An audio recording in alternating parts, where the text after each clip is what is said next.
Today I'm going to be bringing you some actually useful, not obvious tips in Once Human. These are going to be things that you might overlook or you may not have seen tips and tricks on before, of things that are actually quite useful but are not straightforwardly useful, or at least not in the first instance when you start playing the game. If you do find this video useful and informative, please do drop me a like and a subscribe down below, and without further ado, let's jump into it. So first things first, we're going to be looking at spoiled food. This one seems like a thing that isn't really that good. It gives you a little bit of energy and hydration, reduces your sanity, and you get it when food expires. So if I didn't have these in a fridge and left them in my inventory for the next 16 hours, or probably less if I take them out of the fridge, they would spoil and turn into this spoiled food. Any food item in the game that spoils will eventually turn into spoiled food regardless of its tier and what it is. But spoiled food is actually pretty useful. First, the thing that you'll come across is the compost bin. You can make it into fertilizer. This is really great for growing your own crops, and it's also really great for combining into the advanced fertilizers once you unlock these from the mematics tree. So if you head over to your crafting bench and type in fert, you will get up all of these things. Now, you get these at different stages of the mematics nodes, so you will need to upgrade in order to be able to get all the way to the mutation boost one, but essentially you can get fertilizers that will boost the yield when you actually harvest the crops. The breeding boost, this one will increase the seed yield, the growth boost, which will boost the growth speed, and of course the mutation boost, which gives you the chance to get a deviated crop. This one is very, very much needed for some of those end game food buffs, which are very, very good. Now, on top of this, you can also pop the spoiled food into the biomass generators once you get into the later game stages and you start popping these down. These are one of the better generators for producing electricity, and once you put in spoiled food, it's actually going to be a very, very good one because it gives 50 refuel each. So corn is another good one, but you can see there, spoiled food 50 each. Once you get a lot of this, it's very easy to do. So this can keep you fueled up and generating electricity for your base in the late game, and making you some fertilizers to grow yourself some crops, and hopefully, like you can see there, get some deviated versions of it. Now, in a similar vein to this, as you're going around the world, you will see lots of naturally spawning crops and plants. Generally, you'll see, like here, we can see there's some corn in this field. If we head over and grab this, of course, we can take it back to the base and use the corn to cook things. You'll also see that you get seeds there, and what you want to do is make sure that you are continuously picking up any veg or fruit that you see, whether it's apples, whether it's corn, whether it's cabbages, whatever you see, potatoes, all that good stuff, because what it will eventually do is either be used in a recipe if you want to cook with it, or if you don't want to cook with it, you can of course let it spoil and turn into spoiled food, which you can then turn into electricity or into fertilizer. On top of this, like I mentioned on the first tip there, you can put stuff in the fridge to elongate the spoil time on it. So usually you've got about 24 hours, but you can see here this has 3 days now that it's in the fridge, and this one has 6 days now that it's in the fridge. So this massively boosts the shelf life of your food if you don't want it to turn into spoiled food. And on top of that, you can make ice in the fridge. So if you put in water, you will then get some ice cubes out after a certain amount of time there as well, so you can make the ice-based food. If you've watched any of my other videos, you'll know that the food buffs are very, very important and really crucial when you're in that mid to end game sections. So you definitely want to be doing this as you're going along. Staying on the theme of plants, then the next thing is going to be that you can put your growing lamps a little bit higher up than one level down, and this will actually then affect more of the space. Where I've placed this is directly in the middle of 4 of the big squares, big roof tiles, and that will essentially cover all of these squares, any planter boxes that are within this range. So essentially these 4 platform bits here are all covered. I've then obviously preemptively put the next one here, and when I expand this farm I can then go across and that will do the same.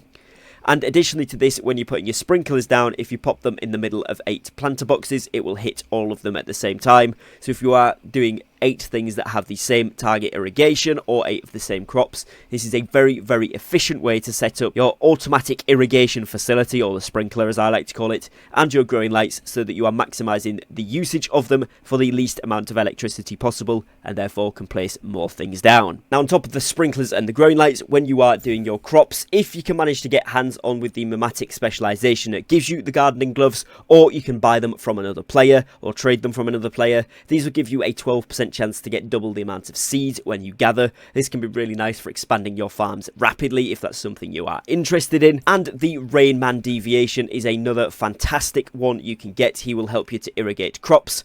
The place that I found him in my first playthrough was down on the docks over here. right where you've got to go for the Cult FM quest down on this dock here, literally next to where the ship is, and you can kill the Umbrella mini-boss that spawns here, and that will actually give you the opportunity to get a Rain Man drop. It's not a 100% drop chance. I've tried it a few times on this character, haven't managed to get him yet, but if you do want to farm it, that is a good place to go. I imagine any of the other Rain, Umbrella, Boss, Mini-Boss things will drop that as well, so any locations you know, please do drop them in the comments as well. The Rain Man is fantastic for helping you to keep all of your crops irrigated nice and easily. There is a Mematic specialization that you can get, this one right here, called the Deluxe Storage Crate, which will actually unlock you a new 64 item slot storage crate. This one is fantastic.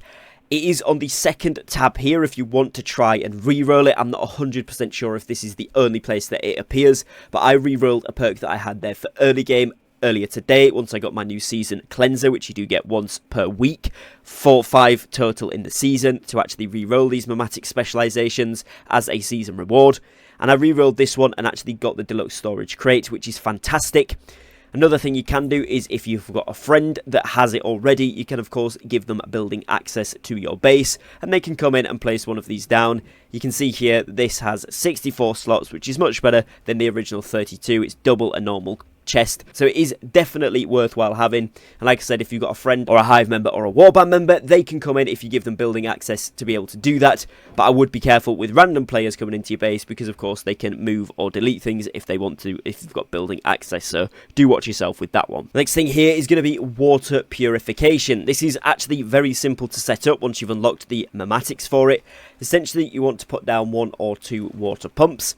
I have these hooked up to this hydraulic generator here, the advanced version of it, so that gives them power. And then we put water pipes into a water pump on the wall, because for me this is going up ground. If it's going up ground, you need to make sure you've got it into a pump so that it actually brings it up. Otherwise, water will always follow the gravitational pull towards going downwards and won't travel up the pipes.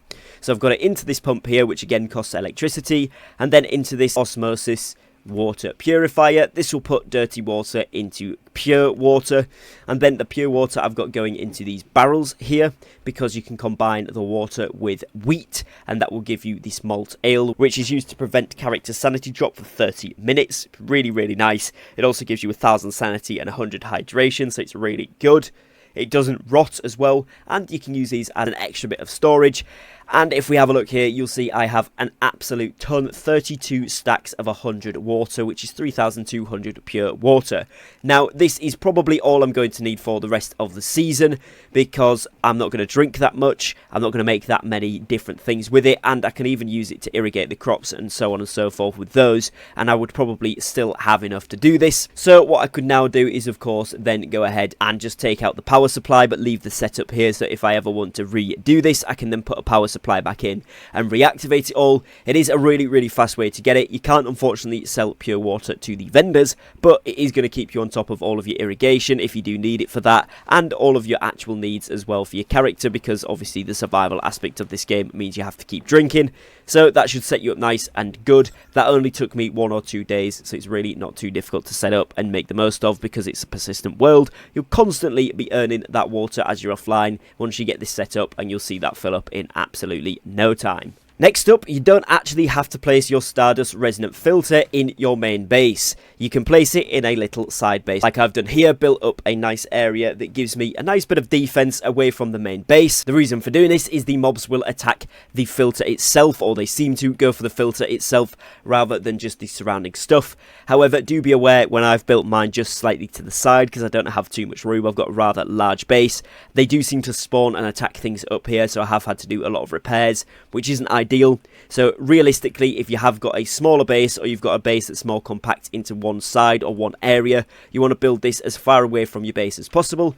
Put a few guns on it, put a few traps on it, all of that good stuff, and set it up ready, and that'll be a nice way that you can actually get these purifications done without having your whole base getting attacked constantly as well, which is super, super helpful and very, very nice. Now, if you are someone that wants to get into selling things to other players via trading, one of the best methods I have seen a lot of people doing right here is just putting a base on a truck, a mini base, setting this up and bringing it into the Blackfell outpost. You can see here I'm right in this outpost, and basically everybody has parked their trucks up around the side with their vending machines on. Of course, if you switch worlds as well, there's going to be multiple different variations of this, and this is a really good way that you can do it. You You can also park these anywhere else that you want to at decent POIs, decent settlements, anything like that. But obviously the Blackfell one is where most players are going to be based nearer the end game, so you're going to have probably the most success with this. And this is a really great way to actually earn some extra energy links once you've got past the maximum trader limit for the week. Finally here, each silo will give you slightly different rewards in terms of the mods. You'll see here that on the Theta securement silo, this one gives you a chestplate mod. There's also one for the mask, the boots, the gloves, the pants and the helmet. Depending on what mods you are trying to get, try to look at the securement silo that drops those mods. And what I have noticed now that hard mode dungeons have been released, these have a much higher chance of dropping the gold or legendary variants of the mods. So if you are lacking in something, for example, you haven't got a gold mod for your mask like I haven't, then look for the silo that has the mask drops, actually go into it, and as you can see there is a few available. For the build I'm running right now though, the perk I've got on is much better in the purple until I get the gold equivalent. As you can see here, pretty much everything else in my inventory that I want to be gold is now gold, which increases the power score of the item and of course increases your efficiency with your build as well, which is really, really nice. So go ahead and do that and make sure you farm in the correct silo for the drops that you want. So that is going to be it for this video. Hopefully some of these tips were helpful to you. It's slightly less obvious things that I have found out just through playing the game. If you think there's some stuff that I missed that's also really helpful and not that obvious in Once Human, do drop it in the comments down below. And if you would like me to do a part 2 or a second version of this video with even more non-obvious tips,